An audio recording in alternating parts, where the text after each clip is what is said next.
One particular incident, a witness was threatened with his life by 2 policemen at Brignoli station a couple of months ago, and told never to come back to Genoa. It's very hard to, get the plaintiffs back here, to come to terms with what happened, to deal with the trial process, and to deal with these threats. And these threats are not going to go away. In the early years, these policemen thought they were immune. Now they get more worried, and they get more desperate. Okay? I cannot walk around this town without a lawyer with me, or a member from San Luca office. I always fear for my life in this country. You have a very beautiful country. I love the food, the people, the architecture, the scenery. Genoa is fantastic. The people here have been so warm. It's just your police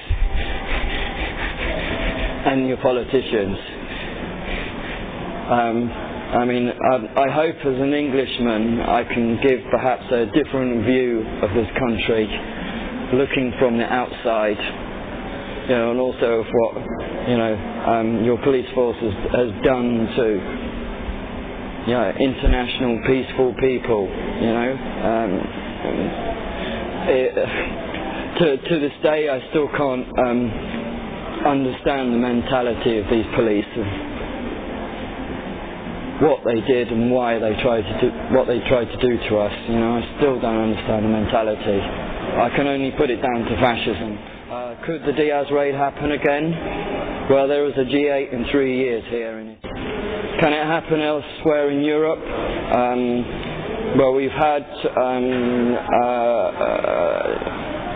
members of Parliament from the European Union, from Brussels, from the Bundestag, from the UK, who have come here, have seen the case, and they have given guarantees that they go back and tell their police forces, right, please read this report, learn from it. And so I am very confident this cannot happen anywhere else, except in Italy though. It could happen here again. About the differences in law between Italian and UK. For me as an Englishman, I've had to be incredibly patient with the prosecutor's office and President Baroni, the judge. There are times when I cannot understand some of the decisions and the processes, but I have respected and abided by your laws, and have waited over 5 years for justice. In England, this will be resolved in 2.5, 3 years.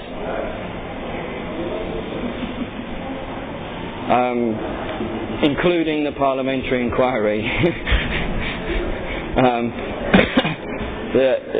We have very strong laws in the UK about police brutality, torture, and about how they should conduct themselves.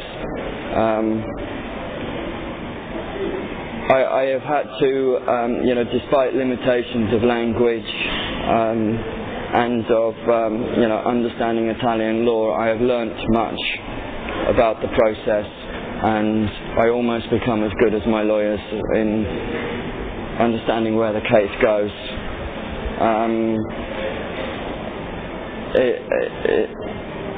Getting to torture.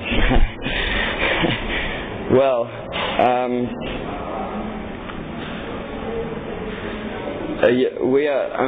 if we do not have the parliamentary inquiry,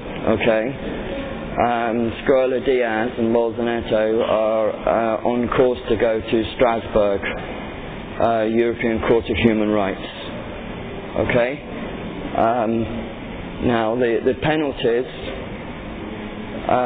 from an indictment from Strasbourg are very, very severe against your country. It is something I do not want to do, okay? Because it hurts all Italians.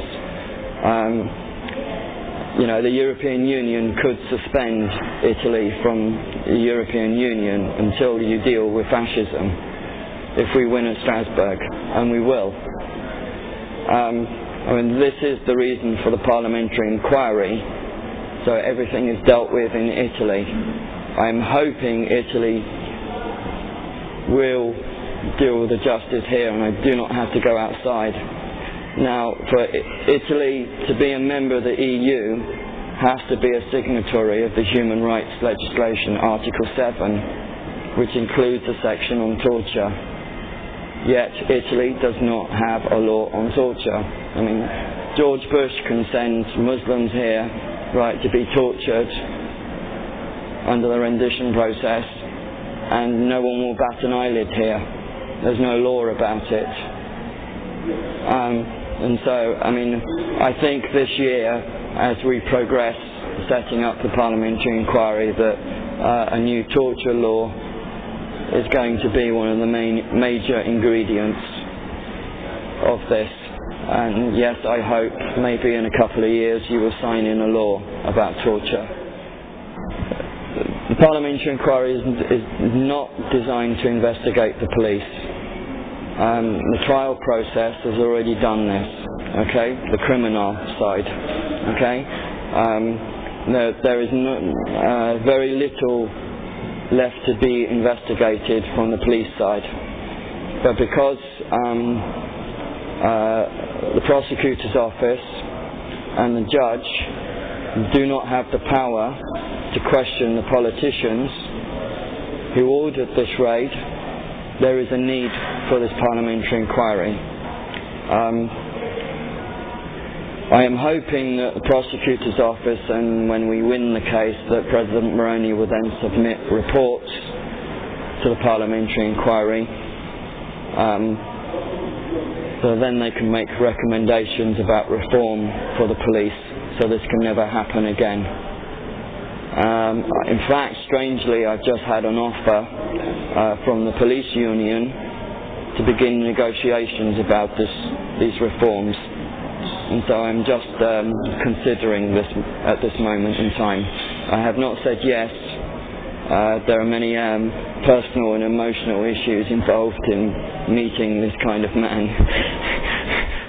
I probably will say yes to this meeting, just to hear what they have to say. The head of the police union has said he wants to bring democracy to the Italian police force. I am very interested to hear how he proposes to do that. However, I have to come to terms with some personal and emotional feelings about being in the same room as these kind of people.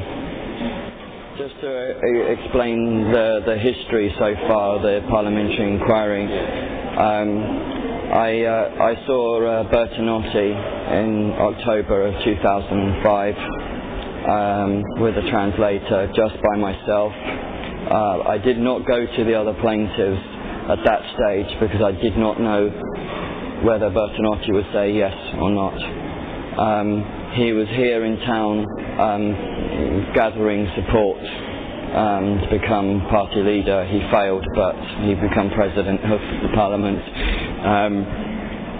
He had many journalists around him, but when he realised who I was, he cleared the room for half an hour, and we sat down and had a very personal chat about Covell Diaz, and I was very happy I think it was January, February of this year, to hear that it had been put into the manifesto. And I'm very glad that Romano Prodi is, supporting this motion.